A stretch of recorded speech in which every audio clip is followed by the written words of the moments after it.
السلام عليكم اصدقاء الزوينين، كي دايرين؟ لاباس عليكم؟ كنتمنى تكونوا كاملين بخير وعلى خير وانتم كتشوفوا هاد لا فيديو. في هاد الفيديو هادي كما شفتوا في العنوان غندوي لكم على ماده الاس في تي. بالنسبه للاس في تي خصكم تعرفوا واحد الحاجه. شنو هي؟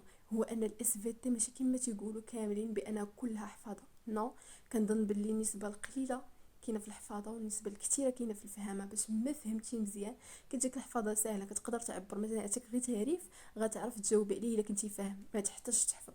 ولكن كاين الدور ديال الحفاظه، ولكن ماشي هي كل شيء. دونك الاهم حاجه هي انك تفهم الدرس ديالك، تفهم الكور مزيان مزيان عاد باش دوز للحفاظه.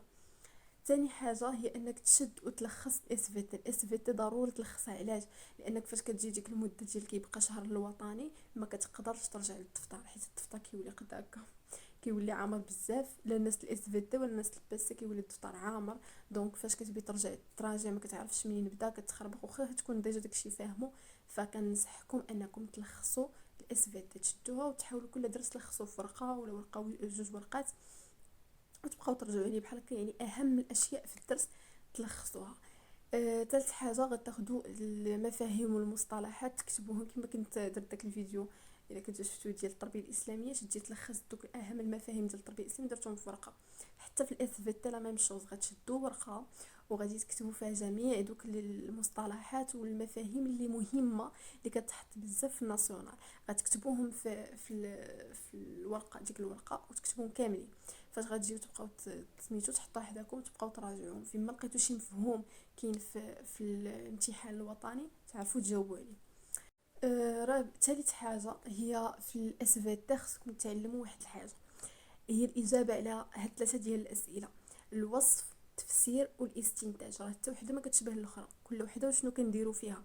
دونك ما تبقوش تخلطوا، لانه كيجي يعطيك سؤال فيه صف او قارن، كيعطيك سؤال فيه فسر، وكيعطيك سؤال فيه استنتج. خصك تعرف كل سؤال كيفاش تجاوب عليه باش ما تبقاش تكتب داكشي اللي كتبتيه في الوصف تكتبه في التفسير تكتبه في الاستنتاج. بزاف كيديروا هذا الغلط.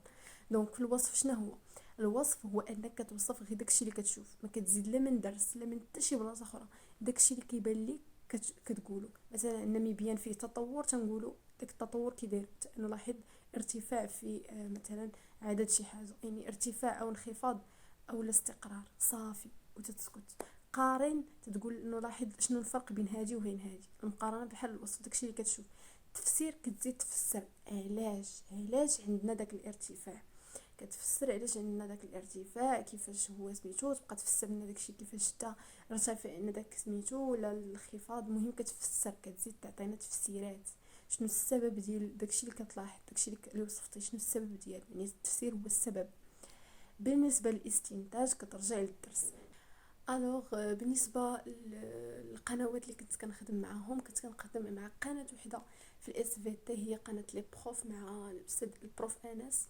غتكونوا كاملين بطبيعه الحال كتعرفوا كيشرح مزيان، شرح واعر واعر بزاف. وحتى التمارين اللي كيخدم تمارين بزاف خدموهم معاه كاملين وكتفيوا بالوطنيات. يعني ما تحتاجوش تبقاو تخدموا سيغما وداكشي، خدموا غير مع لي زيكزارسيس اللي حط البروف انس ودوزو الوطنيات خدموهم صافي. خدموا وطنيات بزاف، كثروا من الوطنيات بزاف بزاف بزاف. وراه الوطنيات بحد ذاتهم راه متنوعين، والوطني ديال الاس في تي كيكون شويه طويل وفيه الخدمه.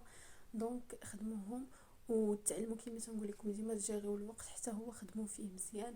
عطيو لراسكم الوقت قل من 3 سوايع وخدموا، وان شاء الله يكون خير وتجيبوا النقاط اللي بغيتوها وكتمناوها ان شاء الله كاملكم. وكان هذا هو الفيديو ديال اليوم بالنسبه للاس في تي. نزلوا دابا تابوناو عندي في لاشين وديروا جيم الفيديو باش يطلع للناس اخرين، وان شاء الله تشجعوني نحط لكم اي حاجه ونصائح اخرين واي حاجه استفدت منها كنحطها لكم. وما تنساوش تدخلوا عندي الانستغرام الا عندكم اي سؤال راه كنجاوب كلشي. وما تنساوش لي كومونتير اي شي فيديو بغيتوني نحط لكم او اي حاجه اخرى، مرحبا علاش لا. يلا بسلام عليكم.